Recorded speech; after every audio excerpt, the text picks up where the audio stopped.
Here's Brody Brazil. I've been loving all the voicemails you've been leaving me at this brand new phone number, 8334-BRODY. The real only problem is so many great calls, so many great questions and comments and video ideas that I just can't possibly use them all. I mean, I have been getting to them all. I listen to almost everything, but I can't use them all. Don't be discouraged. If you've called in once before, don't let it stop you from calling in again. Eventually, I'll get to yours too. Hey, Brody, it's Ramel from San Jose. Just wanted to say appreciate the show. Thank you. My question, if you choose to put this on video, is this. With the A's moving to Las Vegas, do you think they're finally going to change up their approach to baseball? Are they going to finally try to play for wins and start paying players to win in the Vegas market? Or do you think Fisher's still going to keep it status quo of gutting the team every 5 years? As a hopeful fan, I'm thinking that we might be trending towards the positive, but love to hear your thoughts. Thank you. Bye-bye. Ramel, thank you very much for the call. And I know what you're saying, because zebras don't always change their stripes. Will this be any different? What might that look like? Even if you love the A's or despise the A's, it is everybody's expectation that that's what they said they were going to do. That's why they said they needed a new stadium. That's why they said they needed to change markets, so that they had the ability to make more money, to spend more money. But there have been chances to spend more money and become a better team, and they've just never actually taken that opportunity. Will the A's change? As much as there are questions about their existence and where their ballpark's going to be and who's going to pay for it, like, this is kind of the highest level baseball question surrounding this franchise, and it's something that largely remains to be seen. So all we can do is speculate on it, but we can also do this in an educated fashion. If I'm looking at it right now, wouldn't you want to be building up this team entering your brand new home in Las Vegas? Wouldn't you want to be stockpiling and acquiring players right now? And I know people, when Shohei Ohtani was a free agent and didn't know where he was going to land. I mean, if you really are that team that's going to make that splash, I get it. You're probably not going to land Ohtani. But land a headliner type player right now, so that people are already excited about that player eventually arriving in Las Vegas. Go after the big fish. Why are you still recycling players? And I get it, the farm system is important. The draft is important. Developing players is important. But at this point, seeing that if the light really is at the end of that tunnel and you're only 3 years away, like this year, next year, the year after that, you got to go out and start, like, no offense to Luis Severino, but acquiring bigger names than even that.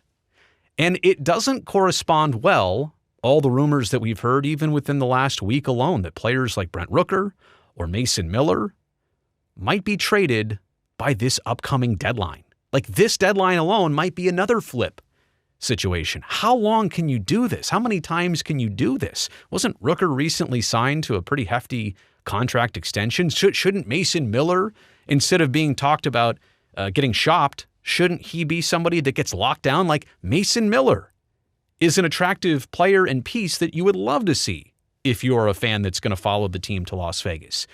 Why would you talk about ditching that right now? He's a commodity that everybody else out there wants. You've already got him. You need to pay for him. Maybe you can't pay for him. And on that point, on that note, if you really look at the A's this year, they're only paying about $30-35 million on player salary. I know you're going to look at their salary information on a certain website, and it's going to say on Sport Track that it's $105 million. That's true. They're paying $105 million for players so that they exceeded that threshold required by the collective bargaining agreement and Major League Baseball Players Association, so that they could receive $70 million of compensation in that competitive balance tax. You know, the tax that the Yankees pay and the Padres pay and the Dodgers pay because they pay their players so much. They get taxed. That money goes to the lower paying teams like the A's. This year in Sacramento, they're receiving a full share for the first time in a long time. They're getting $70 million. So you're spending $105 to get $70 back. This is like a Costco situation. I'm doing the manufacturer's rebate. It's an instant discount at the register. Yeah. So they're only paying $30 million for players this year. Eventually, if they're going to be the headliner type team in Vegas and put on a show and you're on the Strip and pay for a big act, you're going to have to be paying $230 million. Or maybe if it's 7 years down the road, $300 million down the line on your players. And so then you take the next step and think about this. You're getting the ballpark funded. Let's say that comes out to being $1.5 billion or $2 billion. And that's just for the stadium. You didn't have to pay for relocation. You didn't have to pay for the land for the stadium. You didn't have to pay for a lot of things, or the $380 million from the county and the state of Nevada. But now you are going to have to eventually start paying more for those players, that payroll that you need. You can only survive with quality young players that'll contend for so long. Like, to win, you can win and be young, but you cannot sustain winning unless you start spending. And so let's hypothetically, for the A's, and I've done this math before, I'm not going to do it fully here now, for the A's to get to the median payroll of Major League Baseball across the next decade, if and when they land in Las Vegas, they will need to pay an additional $1 billion over that next decade just to get to the median payroll. Not the highest payroll of baseball, just the median payroll. That's another $1 billion that if we're already questioning the first $1 billion or $2 billion to build the stadium, what about the player payroll? It's not a matter of even if, or it's not a matter of if they'll do this, it's can they actually do this and pay the players?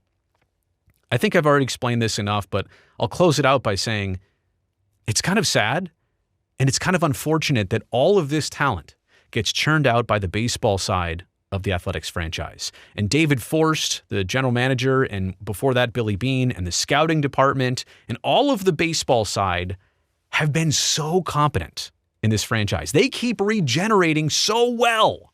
Like, if they didn't do this, if they weren't able to do this, they would have been losing 100 games every single year of the 2010s. They've been so good at identifying talent of young players and regenerating their team, their pipeline, their system. They do this, honestly, better than anybody else in baseball. People think I come on here and just knock the A's all the time. Let me give the ultimate compliment. This has nothing to do with ownership, really has nothing to do with like the front office stuff. This has everything to do with not the business side, the baseball side. The baseball side of the A's and the talent that they identify, they regenerate better than anybody else in baseball. The problem is they recycle worse than anybody else in baseball. And they keep kicking the can down the road, and they never actually capitalize on what they have, who they have, when they have it, and keeping those players and trying to put something together. So I guess my answer to the question of, are they going to change their ways?